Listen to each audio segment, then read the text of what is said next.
ఇందులో మీరు గమనించినట్టయితే విద్యుత్ రంగంలో బిహెచ్ఈఎల్ అనే సంస్థకు నేరుగా గవర్నమెంట్ సంస్థ కాబట్టి మరి ప్రభుత్వ రంగ సంస్థ కాబట్టి దానికి డైరెక్ట్గా ఆర్డర్లు ఇచ్చారు. ప్రైవేట్ రంగానికి ఆర్డర్లు ఇచ్చే అవకాశం ఉన్నా, ప్రైవేటు వ్యక్తులకు ఆర్డర్లు ఇచ్చే అవకాశం ఉన్నా ప్రభుత్వ రంగ సంస్థల్ని ప్రోత్సహించాలని చెప్పి బిహెచ్ఈఎల్కి పెద్ద ఎత్తున ఆర్డర్లు ఇచ్చిన రాష్ట్రం తెలంగాణ.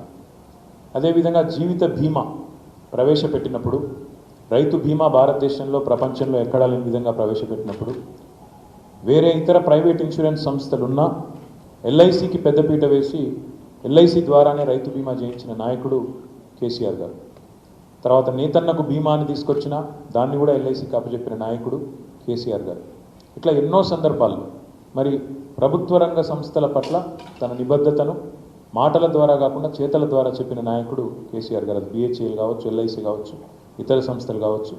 ఖచ్చితంగా అవి బతికుండాలి. బతికుంటేనే మరి ప్రజలకి లాభం జరుగుతుంది, జాతి సంపద పెరుగుతుంది, జాతికి లాభం జరుగుతుంది. అదేవిధంగా అందులో పనిచేసే ఉద్యోగుల ప్రయోజనాలు కూడా నెరవేరబడతాయి, కాపాడబడతాయని చెప్పి నమ్మిన నాయకుడు, నమ్ముతున్న నాయకుడు బలంగా కేసీఆర్ గారు. అదే మాదిరిగా కేసీఆర్ గారు గతంలో ఒక నిర్దిష్టమైన ఆరోపణ కూడా చేశారు. Socialization of losses, privatization of profits. అంటే నష్టాలనేమో జాతికి అంకితం చేయడం, లాభాలను మాత్రం ప్రైవేటు దోస్తుల పరం చేయడమే ఈ కేంద్ర ప్రభుత్వం యొక్క ఉద్దేశంలా కనబడుతున్నది, వీళ్ళ ఆలోచన విధానంలా కనబడుతున్నదని చెప్పి కూడా నిర్దిష్టమైన ఆరోపణ ఆధారాలతో సహా గౌరవ ముఖ్యమంత్రి గారు ఒకసారి కాదు పలుమార్లు చేయడం జరిగింది. ఈరోజు ఉదయం నేను పేపర్ చూస్తే ఇక్కడ తెలంగాణ రాష్ట్రానికి సంబంధించిన భారతీయ జనతా పార్టీ అధ్యక్షుడు, ఆయన భారతీయ జనతా పార్టీ నుంచి ఇక్కడ ప్రాతినిధ్యం వహిస్తున్న ఎంపీ గారు, ఆయన ఒక ప్రశ్న అడిగాడు. ఏమని? మీరు విశాఖ ఉక్కు విషయంలో మీరు చూపెడుతున్న ఉత్సాహము, తెలంగాణ ప్రభుత్వం ఏదైతే అంటున్నదో అవసరమైతే సింగరేణి నుంచి ఒక బృందం పంపి అక్కడ ఎక్స్ప్రెషన్ ఆఫ్ ఇంట్రెస్ట్లో పాల్గొనే అవకాశాలు పరిశీలిస్తాం, సాధ్యాసాధ్యాలు పరిశీలిస్తామనే ఒక మాట ఏదైతే ప్రభుత్వం వైపు నుంచి వచ్చిందో దాని గురించి మాట్లాడుతూ విశాఖ ఉక్కు అనే విషయంలో మీరు చూపెడుతున్న ఉత్సాహం బయ్యారం విషయంలో ఎందుకు లేదు అని చెప్పి ఇవాళ ఇక్కడ రాష్ట్ర భారతీయ జనతా పార్టీ అధ్యక్షుడు మాట్లాడినట్టుగా పత్రికల్లో నేను చూశాను. సరే, ఆయనకేమో విషయ పరిజ్ఞానం లేదు, విషయం తెలియదు, ఒక అజ్ఞాని. ఆయనకి చెప్తే ఒక బాధ, చెప్పకపోతే ఒక బాధ. ఎందుకంటే ఆయన విచిత్రమైన మనిషి. ఎప్పుడేం మాట్లాడతాడో, ఎట్లా మాట్లాడతాడో, ఎందుకు మాట్లాడతాడో అర్థం కాని మనిషి. కానీ కనీసం ప్రజలకైనా చెప్పాలి. ఎందుకంటే ఆయన లేవనెత్తిన ప్రశ్న ఇంకా వేరే వ్యక్తుల మనసులో కూడా వస్తే వారికైనా చెప్పాల్సిన బాధ్యత మా మీద ఉంది. కాబట్టి ఈరోజు ముఖ్యంగా ఈ సమావేశం ఏర్పాటు చేయడం జరిగింది. దయచేసి మీరు అందరూ కూడా కొద్దిగా సావధానంగా వినాలని చెప్పిన విజ్ఞప్తి. విశాఖ ఉక్కుకి బయ్యారం స్టీల్ ప్లాంట్కి మధ్యలో ఉన్న ఒక ముఖ్యమైన అంకం, ముఖ్యమైన సంబంధం బైలదిల్లాలో ఉండే ఐరన్ ఓర్ గనులు. బైలదిల్లా అనేది ఛత్తీస్గఢ్ నుంచి ఒడిస్సా దాకా వ్యాపించి ఉన్న ఒక ఐరన్ ఓర్ గని. ఇది చాలా పెద్ద గని. 134 కోట్ల మెట్రిక్ టన్నుల 1.34 బిలియన్ మెట్రిక్ టన్నుల ఐరన్ ఓర్ ఉన్న గని బైలదిల్లా. 134 crore metric tons. ఇది సరిగ్గా మీరు భౌగోళికంగా చూస్తే బయ్యారం నుంచి 150-160 కిలోమీటర్ల దూరంలో బైలదిల్లా ఉంటుంది. బయ్యారం నుంచి వైజాగ్ నుంచి 600 కిలోమీటర్ల దూరంలో బైలదిల్లా ఉంటుంది. అంటే ఈ మళ్ళీ అక్కడ నాణ్యమైన ఐరన్ ఓర్ ఉందని చెప్పి కేంద్ర ప్రభుత్వ సంస్థలే తెలిసి చెప్పినాయి. మనకు మీ అందరికీ కూడా తెలుసు, 2014లో కొత్తగా తెలంగాణ రాష్ట్రం ఏర్పడ్డప్పుడు, ఏ చట్టం ద్వారానైతే రాష్ట్రం ఏర్పడిందో పార్లమెంట్లో, ఆంధ్రప్రదేశ్ రీఆర్గనైజేషన్ యాక్ట్లో స్పష్టంగా కేంద్ర ప్రభుత్వమే చెప్పింది, we will explore the formation of an integrated steel plant in Bayaram through SAIL, Steel Authority of India Limited. అదే మాదిరిగా కడపలో, రాయలసీమలోని కడపలో కూడా స్టీల్ అథారిటీ ఆఫ్ ఇండియా ద్వారానే అక్కడ కూడా ఒక స్టీల్ ప్లాంట్ పెట్టే అవకాశాలు పరిశీలిస్తాము అని స్పష్టంగా ఆంధ్రప్రదేశ్ పునర్విభజన చట్టంలో కేంద్ర ప్రభుత్వం చట్టం, ఇది ఏదో నాలుగే గీసి పారేసే పేపరో లేదా అప్పుడో ఇప్పుడో రాజకీయ స్టేట్మెంటు ప్రధానమంత్రి ఇంకో మంత్రి ఇచ్చిన స్టేట్మెంట్ కాదు. చట్టం అంటే ఇట్స్ బైండింగ్. చేయకపోతే ఖచ్చితంగా కోర్టుకు వెళ్ళి ప్రశ్నించి నిలదీసి అడిగే హక్కు కూడా రాష్ట్రాలకు ఉంటుంది. కాబట్టి పార్లమెంట్ సాక్షిగా కేంద్ర ప్రభుత్వం 2 తెలుగు రాష్ట్రాలకు ఇచ్చిన హామీ ఏంటిది అంటే 2 స్టీల్ ప్లాంట్లు పెడతాము, ఒకటి బయ్యారంలో, రెండవది కడపలో అని వాళ్ళే ఇచ్చిన మాట. అయితే బయ్యారం విషయంలో, ఎందుకంటే మాది తెలంగాణ రాష్ట్ర ప్రభుత్వం కాబట్టి మేము అడగగలిగేది తెలంగాణలోని బయ్యారం గురించి కాబట్టి మేము బయ్యారం గురించి 2014 నుంచి అడుగడుగునా ప్రశ్నిస్తూ వచ్చాం. ఏమండి ఎందుకు మీరు పట్టించుకుంటలేరు, ఎందుకు మాట్లాడతలేరు అని చెప్పి పలుమార్లు ముఖ్యమంత్రి గారు స్వయంగా ఉత్తరాలు రాశారు. తర్వాత నేను ఇండస్ట్రీస్ మినిస్టర్గా ఆనాడు కొన్ని రోజులు నేను మైన్స్ డిపార్ట్మెంట్ కూడా చూసినాను. మైన్స్ మినిస్టర్గా అందరినీ కలిసినాం.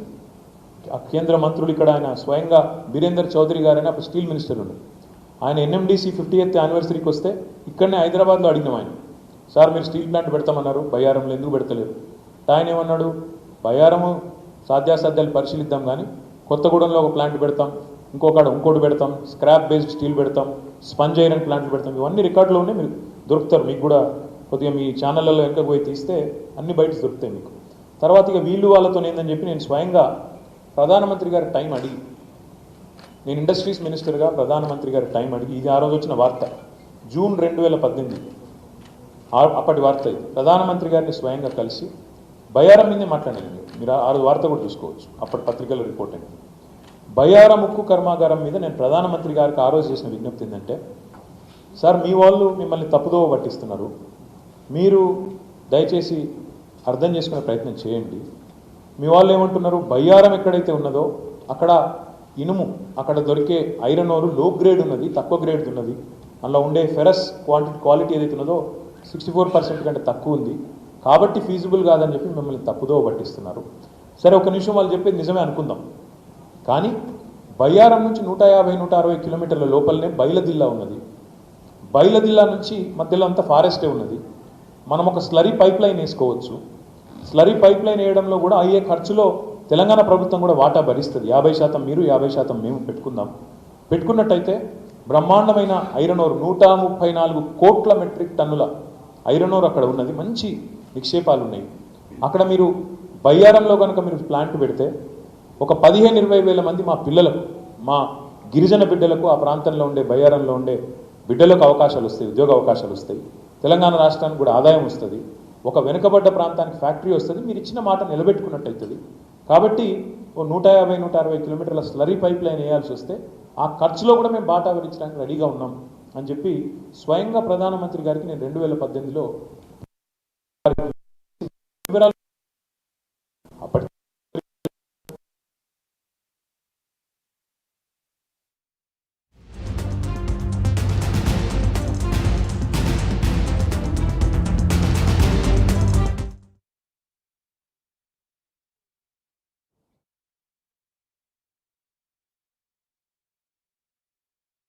తర్వాత దాన్ని పిచ్చి కుక్క కాబట్టి కాల్చి చంపినామంటే ఎవరైనా కూడా ఏమనరు కాబట్టి ఖతం చేయాలి. ఇది ఎజెండా.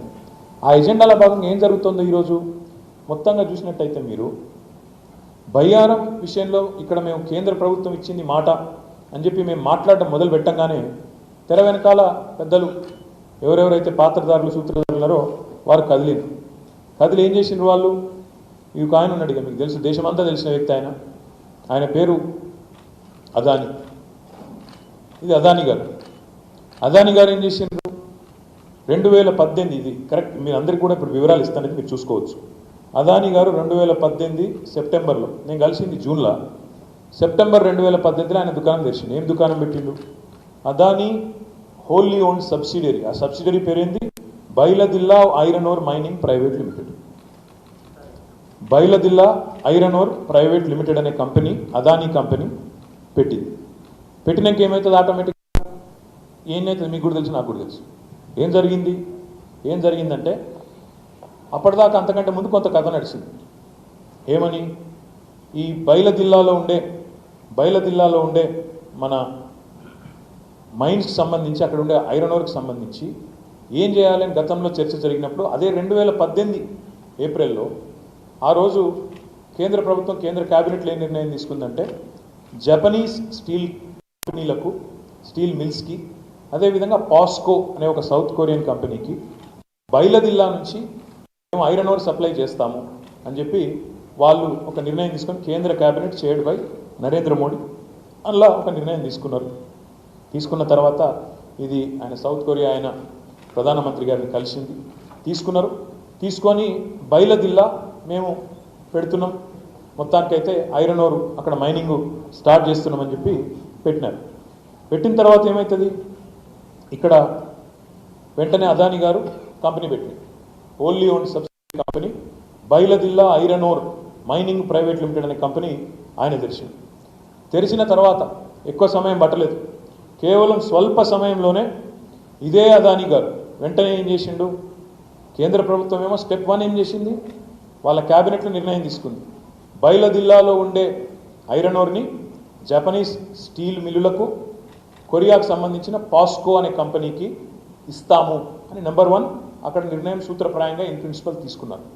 తీసుకున్న తర్వాత వెంటనే అదాని గారు wholly own subsidiary Bailadila iron ore private limited అనే కంపెనీ సెప్టెంబర్ 2018లో పెడతాడు. వెంటనే అదాని ఏం చేస్తాడు, అక్కడ పాస్కోకి ఇస్తామని చెప్పంగానే పాస్కోతో కలిసి $5 బిలియన్ ఇన్వెస్ట్మెంట్ అంటే దాదాపు 40,000 కోట్ల పెట్టుబడితో గుజరాత్లోని ముంద్రాలో ఒక ఇంటిగ్రేటెడ్ స్టీల్ ప్లాంట్ పాస్కోతో కలిపి నేను పెడుతున్నా అని అదాని గారు స్టేట్మెంట్ ఇస్తారు. ఇది వాళ్ళిద్దరు కలిసి అదాని గారు స్వయంగా ఆయన ట్వీట్ నుంచి వచ్చి పెట్టిన హ్యాండిల్. ఈ క్రమం ఇప్పుడు ఏం జరుగుతూ ఉంది అంటే అల్టిమేట్గా దీని వెనకాల ఉన్న వ్యవహారం లోతంతా ఏంటంటే, ఈ క్రమంలో ఆంధ్రప్రదేశ్కి సంబంధించిన ఎంపీ విజయసాయి రెడ్డి గారు ఆయన పార్లమెంట్లో ఒక ప్రశ్న అడిగింది 2021లో అక్టోబర్లో, పాస్కో అనేటోళ్ళు వైజాగ్లో ఏమైనా స్టీల్ ప్లాంట్ పెడతారా అని చెప్పి ఆయన అడిగారు. ఆయన అడుగుతాను ఏం చెప్తారంటే వాళ్ళు సమాధానంలో గవర్నమెంటు పాస్కో అనే వాళ్ళు ఆలోచన చేస్తున్నారు, 2019లో మరి అక్టోబర్లో అక్కడ విశాఖ ఉక్కు ఫ్యాక్టరీకి వచ్చారు, పరిశీలించారు, పెట్టే ఆలోచనలో ఉన్నారు పాస్కో అని చెప్పి ఆయన చెప్తాడు. స్టోరీ అంతా ఏంటంటే ఫైనల్గా ఇటు బయ్యారంలో ఉక్కు ఫ్యాక్టరీ పెట్టడానికి నిరాకరించడానికి కారణం బైలదిల్లా నుంచి గనక ఇటు ఐరన్ ఓర్ ఇస్తే అదానికి నష్టం, అటు వైజాగ్ స్టీల్ ప్లాంటు అక్కడ మళ్ళా బయ్యారం నుంచి ఐరన్ ఓర్ అటు సప్లై చేయాలి అంటే మళ్ళా ఇక్కడ ముంద్రాలో గుజరాత్లో ముంద్రాలో పోర్టులో అక్కడ ఏదైతే స్టీల్ ప్లాంట్ పెట్టాలని సంకల్పించినారో పాస్కో అదానికి కలిసి పెట్టాలని సంకల్పించారో దానికి నష్టం. వెరసి జరిగింది ఏంటంటే ఒక్క దెబ్బ 2 పిట్టలు అన్నట్టు, దెబ్బకు 2 పిట్టలు. ఒక్క బైలదిల్లాను అదానికి కట్టబెట్టడంతో ఈరోజు జరిగింది ఏంటంటే 2 తెలుగు రాష్ట్రాలు సావు దెబ్బతిన్నాయి. ఒకటి ఇక్కడ బయ్యారంలో పెడదామంటే ఇప్పుడు అదాని గారి చేతిలోకి మన జుట్టియాలి, అదాని చెప్పినట్టు ఆడాలి, మోడీ చెప్పినట్టు ఆడాలి, అట్లయితేనే బయ్యారంలో పెట్టేస్తుంది. అందుకే ఆయన అంటున్నాడు బరాబర్. మన ముఖ్యమైన ఆయన పేరేంది, కేంద్ర మంత్రి Kishan Reddy, it is not feasible, Bayyaram is not feasible ఓపెన్గా స్టేట్మెంట్ ఇచ్చింది. ఎందుకు ఫీజిబుల్ కాదంటే అదానికి ఇచ్చినాక ఇంకా ఫీజిబుల్ ఎట్లయితే కాదు కదా, అక్కడ మంచి నాణ్యమైన ఐరన్ ఓర్ ఉన్నా అదాని గారికి అప్పచెప్పినాం కాబట్టి it is not feasible for steel authority of India limited, ఇంకెవరితో కూడా కాదు అని ఇక్కడ కేంద్ర మంత్రి చెప్తారు. వైజాగ్ స్టీల్ ప్లాంట్ ఇవాళ అమ్మకానికి పెట్టినారు. అదెందుకు అమ్మకానికి పెట్టాల్సి వచ్చిందంటే గనులుగా కేటాయింపులు చేయక ఇవ్వాల్సిన ఐరన్ ఓర్ ఇయ్యక దాన్ని ఎండబెట్టి కుక్కని చంపే ముందు పిచ్చి కుక్క అని ముద్రేసినట్టు దాన్ని నష్టాల్లోకి నెట్టి, బలవంతంగా నష్టాల్లోకి నెట్టి ఇవాళ ఈ బయలుదిల్లా కనుక డైరెక్ట్గా ఇచ్చినట్టయితే నడుస్తుంది అది కూడా, కానీ ఇయ్యకుండా ఇది అదానికి కట్టబెట్టి ఇటు బయ్యారం ఎండబెట్టి అటు వైజాగ్ పొట్టగొట్టి మొత్తానికి దాన్ని కూడా అడ్డికి పావుషేర్ అమ్మాలనేది వీళ్ళ కుట్ర. ఇంకొక మాట కూడా ఇక్కడ నేను చెప్తా ఉన్నాను, బయ్యారం నుంచి బయలుదిల్లా 150-160 కిలోమీటర్లు, బయలుదిల్లా నుంచి వైజాగ్ 600 కిలోమీటర్లు, బయలుదిల్లా నుంచి ముంద్రా 18 కిలోమీటర్లు. మరి 120-150 కిలోమీటర్ల దూరంలో